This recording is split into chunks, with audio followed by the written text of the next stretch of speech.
Bonjour à tous, on commence ce tour de la presse sportive en France où les Bleus ont renoué avec la victoire hier face au Kazakhstan. Un match sérieux au cours duquel Ousmane Dembélé a brillé. Absent du groupe France depuis de longs mois, l'attaquant barcelonais avait des points à marquer et le moins que l'on puisse dire c'est que l'ancien Rennais n'a pas manqué cette occasion.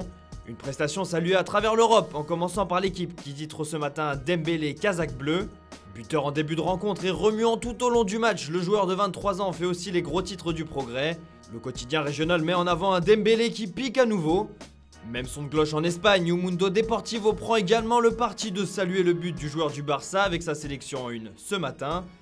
Allez, on prend la direction de l'Angleterre pour la suite de cette revue de presse. Le pays de sa majesté où Harry Kane est en une de tous les quotidiens sportifs du jour. Buteur avec sa sélection hier, l'attaquant de Tottenham a retrouvé le chemin des filets après 497 jours de disette. De quoi faire la une du Times qui n'hésite pas à titrer retour à la normale. De son côté, le Daily Star évoque le champion Harry, de retour sur la piste des buts. Une prestation à l'issue de laquelle le sélectionneur anglais Gareth Southgate s'est dit satisfait, tout en précisant que l'équipe pouvait s'améliorer. Des déclarations qui ne sont pas passées inaperçues comme le montre la une du Daily Mirror qui titre « Nous pouvons encore faire mieux que ça ».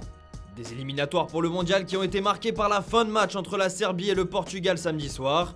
Une rencontre où le but de Cristiano Ronaldo qui aurait dû offrir la victoire au Portugal lui a été refusé à tort. Un scandale qui a obligé l'arbitre de la rencontre Danny McKelly à sortir du silence.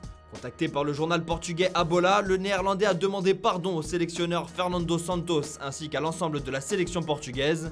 Une déclaration rare et pleine d'humilité saluée par le quotidien lusitanien ce matin. De son côté, le Correo d'Amania nous informe lui que ce dernier devrait être sanctionné par l'UEFA après cette erreur. De quoi relancer le débat sur l'utilisation de la VAR dans toutes les compétitions internationales. L'Italie n'a pour sa part pas attendu l'absence de l'assistance vidéo lors de ses qualifications pour le Mondial 2022 mais la presse transalpine en ébullition ce matin. A commencer par le Corriere dello Sport qui n'hésite pas à prendre parti en titrant « Pourquoi nous ne pouvons pas renoncer à la technologie ?» Une hypothèse reprise par la Stampa qui évoque le retour à un football médiéval en l'absence d'arbitrage vidéo. De son côté, la Gazzetta dello Sport reste plus mesurée en expliquant que le but de Ronaldo fait ressurgir le débat sur la technologie. Enfin, on apprend également dans l'édition du jour que l'UEFA aurait pris la décision de n'utiliser que les stades équipés de l'outil à compter de septembre prochain pour la suite des qualifications. Une chose est sûre, le débat est loin d'être clos de l'autre côté des Alpes. Allez, toujours en Italie, une information fait les gros titres ce matin, celle de l'avenir de Gianluigi Buffon. Barré par la concurrence de Chesney du côté de la Juve, le gardien italien se pose des questions. Tuttosport évoque dans son édition un grand doute qui se serait installé dans la tête du portier de 43 ans. De son côté, la Gazzetta dello Sport semble elle résignée puisque selon elle, Buffon préparerait ses adieux à la vieille dame. On notera également que des options sont évoquées par le journal au papier rose pour la suite. La première, un dernier challenge où Buffon pourrait trouver du temps de jeu quelque part en Serie A, ou tout simplement la fin de la carrière de l'ancien parisien. Affaire à suivre.